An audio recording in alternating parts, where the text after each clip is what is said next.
தங்கராஜ் குடிக்கிற நேரத்துல பாக்கியராஜ பார்த்து பயங்கரமா கோவப்படுறாரு.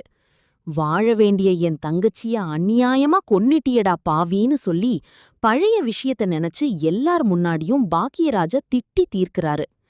இத பார்த்த சுரேஷால சும்மா இருக்க முடியல. தன் அண்ணனுக்காக முதல் தடவையா மாமா தங்கராஜை எதிர்த்து பேசுறாரு. காரணங்கள் என்ன சொன்னாலும் போன உசுறு வராதுதான். ஆனா இதுக்காக அண்ணனையும் தினம் தினம் சித்திரவதை பண்றீங்கன்னு சுரேஷ் நியாயத்தை கேக்குறாரு. அடுத்த நாள் காலையில தங்கராஜுக்கு நேத்து நடந்த எதுவுமே ஞாபகம் இல்ல. ஆனா ரேவதி, சுரேஷ் 2 பேருமே நிலைமை மோசமாகாம இருக்க நேத்து எதுவுமே நடக்கலன்னு சொல்லி மழுப்பிடுறாங்க. இதற்கிடையில செக் அவுட் பண்ணும்போது ஹோட்டல் பில் 42,000 ரூபாய சுரேஷே தன் கார்ட்ல இருந்து பே பண்ணிடுறாரு. இத பார்த்த தங்கராஜுக்கு தன் ஈகோ அடி வாங்குது. பொண்டாட்டி சொன்னா உடனே காடை எடுத்து நீட்டுவியா? உன் அண்ணன் பாக்கியராஜ் மாதிரி நீயும் பொண்டாட்டி சொல்ற தாளத்துக்கு ஆடாதன்னு சுரேஷ தனிப்பட்ட முறையில மட்டம் தட்டி பேசுறாரு.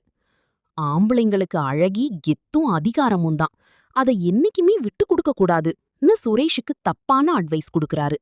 சுரேஷ் இனி தங்கராஜ் சொல்ற மாதிரி மாறுவாரா, இல்ல அண்ணன் பாக்கியராஜ் பக்கமே நிப்பாரா? இதையெல்லாம் அடுத்தடுத்த எபிசோட்ல தான் பார்க்கணும்.